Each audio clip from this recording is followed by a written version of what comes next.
Hey Ringside crew. Welcome to the internationally known Dudes at Ringside podcast. And now here's your host, Joe Panther III. Hello there, wrestling fans. To another episode of the internationally known Dudes at Ringside podcast. I am Joe Panther III, and Ringside crew, we're in the middle of Thankful for Wrestling Month, and I have an individual that is absolutely amazing. Introduce yourself to my internationally known audience.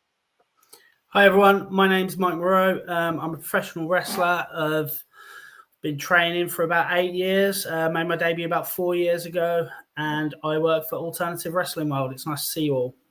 Wow, thank you so much, Mike, for coming and taking this opportunity out of your busy day, because I know you wrestlers have busy schedules.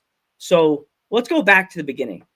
When you first made your debut in the wrestling scene, what was it like? What was going through your mind? Did you have goosebumps in your stomach?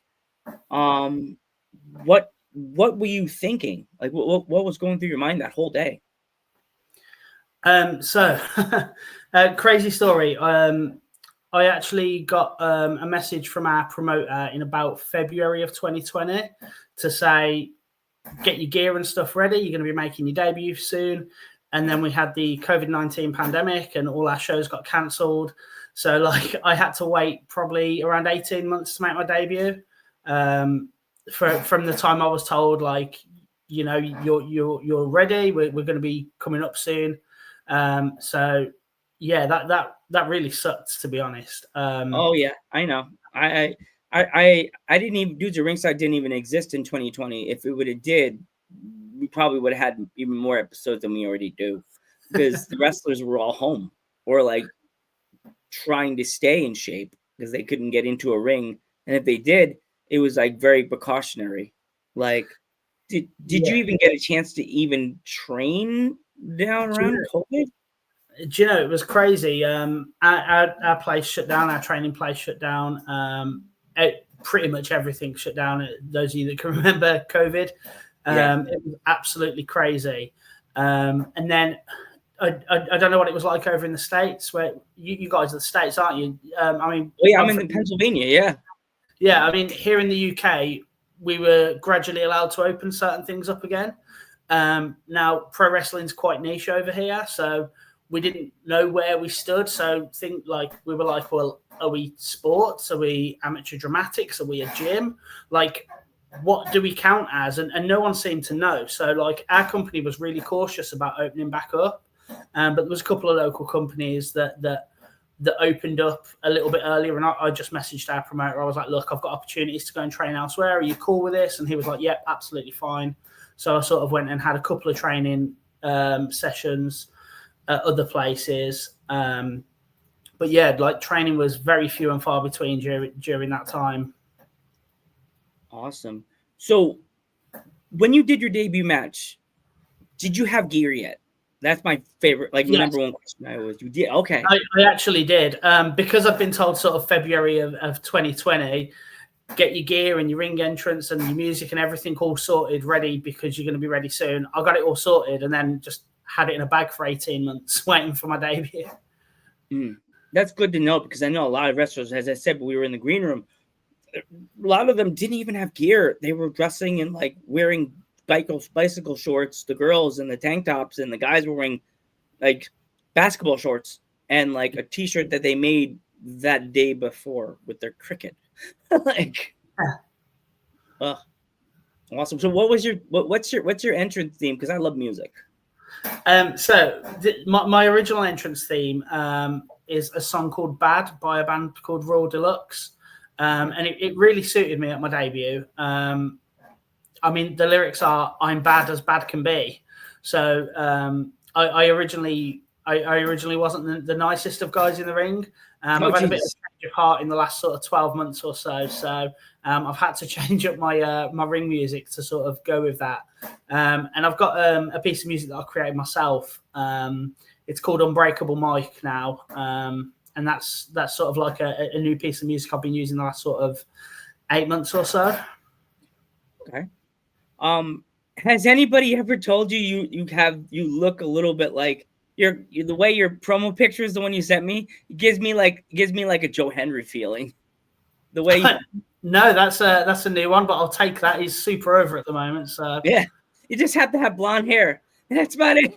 You have that look that you have that look on the face, same face like you use that Joe Henry pose with the blue shirt. Yeah, I have a Joe Henry looking shirt today too.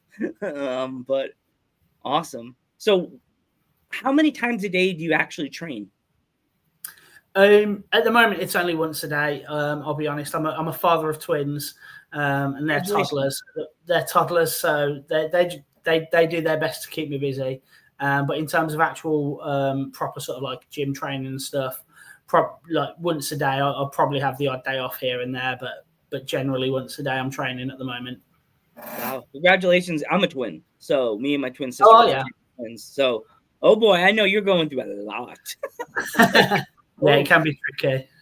Do you think they're gonna want to be wrestlers? Have they come out? Have they have that like show? You go to a show and they running around. Have you put them in the ring to play yet, or no? Not, they're too young. Not yet. They're a little bit too young at the moment. I can't wait to take them to the show. I've actually got a sort of rough idea of I'm thinking way into the future here, like sort of 15, 16 years from now when my son turns 18. I'll be about 50 years old at the time. So I'm thinking retirement match there. Yeah. Is it two boys or boy and a girl? I've got a boy and a girl. Oh, I can see it now. The future intergender tag team champions. Like, hello. Yeah, absolutely. There could be a real good story there. On the other one, because male female twins, as I know, my sister's a little bit of a rebel. So, it's the other way around with mine. It'll be my son that turns heel on me, I reckon. Oh God. So I love this. I love asking this question because I'm a huge foodie. So, what is your favorite foods? Like top 5 favorite foods of all time? Oh God, favorite foods of all time. I mean, to be honest, it depends what I'm in the mood for. The one that always springs to mind when I'm asked that question though is pizza. So that I'm going to say that's number 1. Although on another day, like it might not be number 1. But at the moment, probably pizza number 1. Number 2, I quite like Chinese food, something like a crispy shredded beef. That's always a winner. I quite like Indian food, so nice spicy curry. What else? Mexican food I love, like tacos. I've named 4 there. Let me think of a nice 5th one. A full English breakfast. I do like a full English breakfast. Awesome. And as being a former New Yorker, have you ever thought of coming across the pond and coming to the big, bright, shiny city of New York? Do you know what? My wife has been to New York a few times. She absolutely loves it there. I've been over to the States twice. Unfortunately, I've never been to New York. I've been to Florida and Seattle, but absolutely loved it. But I'd love to do New York, especially like Christmas at New York. I think that'd be quite an experience. You definitely have to come to New York, see the Rockefeller Christmas tree, go see NBC, go on the NBC Studios tour. No more MTV because MTV is no longer doing like the studio tours, but definitely go to NBC and take a tour. When the tree is up, go see the tree, and also go by Madison Square Garden because that's like the mecca of wrestling. Oh yeah, absolutely. I'd love to go to the Garden. My wife you also got to go to Brooklyn. You got to have a slice of pizza, a big slice. Yes, absolutely. Do a Joe Panther, the Panther family style. You got to go pepperoni pizza if you like pepperoni. If you don't, regular or whatever's on the box in the window. Definitely go after a Sicilian slice. That's like the box. If you do you have those in the UK? Sicilian? Definitely ask them for a Sicilian slice, well done. Okay. Crispy. It's nice and crispy. Everything looks nice. Yeah, it's not burnt, but it's like crispy on the crust. It's always crunchy and oof. I want some pizza now. It sounds like a real winner. Oh yeah, and you just got to get a nice can of Coke because sometimes they have the bottles, but I like when I love when pizza places have the can. So you're not like walking around with a can of soda in your hand, like, look like me. I'm drinking soda. Like, Mike, is there any wrestlers that you have on your bingo card for 2025 that you want to work with? Oh gosh. I mean, there's loads, but it's which ones are realistic. Yeah. That's like, I'd love to work someone, like someone like William Regal or Daniel Bryan, someone who's just an absolute machine in the ring. And I feel like just working like a 5-minute match with them, you would learn so much just from being in the ring with them.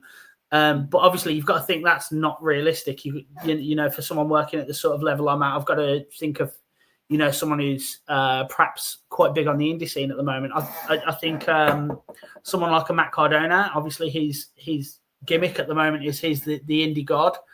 So if the opportunity come up to work with someone like him, that'd be great. Anyone who's quite experienced, be that internationally or with one of the bigger companies, like a WWE, a TNA, an AEW, anyone that's got any experience in one of the bigger companies as well, I think it'd be quite a privilege to work with. Yeah.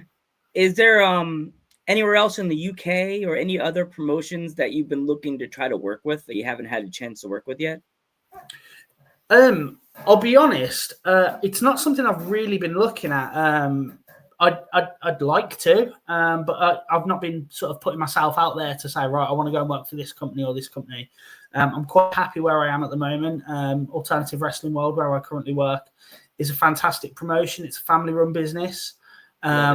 We sell out a lot of our shows, and we have lots of fun. So I'm quite happy there at the moment. And it also helps around my sort of my non-wrestling life, like my day job and my kids and stuff. So I'm super happy. I find that awesome that you guys are selling out shows, and it's good to hear that it's like a family-owned promotion. You guys, it must be a very welcoming and very family-oriented backstage. Like this is like before you guys go out there for shows, do you guys have like a moment, like a circle? Like my dad has a thing, he's a DJ. Do you guys do like a circle, like holding hands and like get each other in like a big giant hug before the show?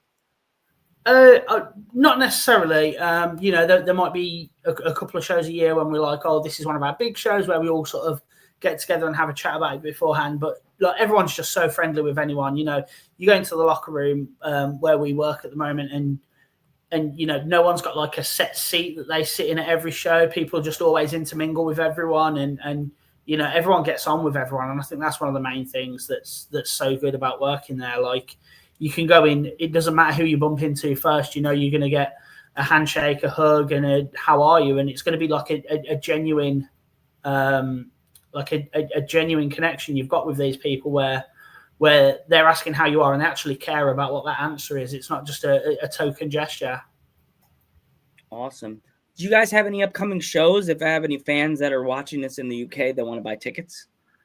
Well, we've got one next Saturday, the 22nd, but I know you said this might not be going out till the 23rd, so we might have just missed it. But that's our annual run. We could even do it. You could even have it load on the 16th, the day after the show. Is there anything in December that you guys have? We haven't got a show in December. We've kind of made the decision as a company that we don't run a show in December purely because in the build up to Christmas, people don't always have a lot of money. So that sort of disposable income that they don't have, we find that, in the past when we've run shows in December, the numbers sort of drop for that. And as much as we love putting on the shows for the crowd, we've got to understand it is a business at the end of the day as well. So if we're not pulling the people in to cover costs of like van hire for moving the ring around, venue hire, all that kind of stuff, we can't really justify putting on the show as much as we'd love to. I mean, dream scenario is like one of us wins the lottery and becomes a millionaire, and we just put on a show every week, and it doesn't matter who comes. Yeah. That's the thing with indie wrestling. People think that independent wrestling is so like wealthy and all the promos. No, you guys, they're taking money out of their actual savings and their kids. Not saying they do. It's just a thing. I'm just saying. Hopefully nobody gets mad at me for this. But like some promoters, they're using their real life money to like put a show together and to pay wrestlers to come in and take bumps and do things. It's not like Vince McMahon or the WWE or AEW that they have a millionaire owner with $1 million. It's a family, as you said, family run thing. So sometimes I guess you guys all feel like, okay, hopefully he's able to pay us this week. You know what I mean? Like I've been in that situation to watch the wrestlers go from we're here, we're gonna have fun to what do you mean I can't get paid this week? Like, oh my gosh. Yeah, absolutely. Yeah. Before we go, Mike, if with this being Thankful for Wrestling Month, what if we're at the Thanksgiving table with all the wrestlers that have been on the podcast so far this month, what are you most thankful for? In terms of from the wrestling business itself, or just generally? In a little bit of both. You could toss a little bit about both, Mike. Okay, just generally, I'm thankful for my kids and that they're happy and healthy. That's always going to be number one on my list. It doesn't matter what else happens in my life. That's always going to be number one. In terms of the wrestling business, the people I've met some amazing people through wrestling. I've had chance through the company to do seminars with people I've grew up watching on the TV, and you know, I've had chance to meet people that I might not have otherwise met, and you know, there's so many people I've got so much love for that I've met through wrestling. It's really it really helps me like with my mental health and stuff as well. You know, if I know that, you know, sometimes things like work and stuff get on top of you, and you're just feeling down that week, and I know I'm going to go to training, I'm going to see the guys, and it's just going to be so much fun and really lift my spirits. Awesome. Thank you so much, Mike. If my fans want to follow you on social media, is anywhere they could find you? So I'm on Facebook. If you just search for Mike Moreau on Facebook, I should hopefully come up. I'm on Twitter. I'm at Mike Moreau AWW. AWW being the company I work for. And I'm on Instagram at Mike Moreau AWW as well. And I've got an account on Threads, but I'll be honest, I'm pretty sure that's Mike Moreau AWW as well, but I don't think I've ever posted anything on Threads. It's actually, you're going to laugh. If you post on Instagram, it goes right to Threads. Oh, does it? Oh, that's interesting. Yeah. I've checked. I'm like, every post that's ever Dudes At Ringside's ever had, even though Threads hasn't existed, for like 2 years? Is it 2 years now? I don't even know. I'm not sure, to be honest. I'm in the dark like you, Mike. It's okay. But Alan, thank you so much for coming on the podcast. Thank you for choosing Dudes At Ringside. And as I says in this month, I am so thankful for you and all of the people in the UK that I've encountered this past 4 years, from everybody from Kiara, Shorty, Alfie, everybody that's ever graced and talked to me, and like CPW to LWF to TNT to like everybody that this is me coming out as Joseph Randy. I am so, as a child of being a big wrestling fan, I'm just so thankful that like I've had this opportunity to like grace the screens on YouTube now for 7 years, but 4 years as a podcaster, being able to help so many people with this 4 years of Dudes At Ringside. Sometimes I feel like I just don't help them. I think I just show their name out there, and sometimes they get booked. Sometimes they don't. Sometimes they gain a fan from the United States they didn't know they already had. But It's kind of cool that I get stickers and T-shirts and like stuff from people that I expect I would never get. Like I have so many T-shirts right now that it's like, my mom's like, "What are you doing with all these T-shirts?" Wearing them. Like, duh. But thank you, Mike. I am Joe Panther the Third. I'm Mike Moreau. And that's Mike Moreau. And we will catch you in the next one. Thank you, Joe.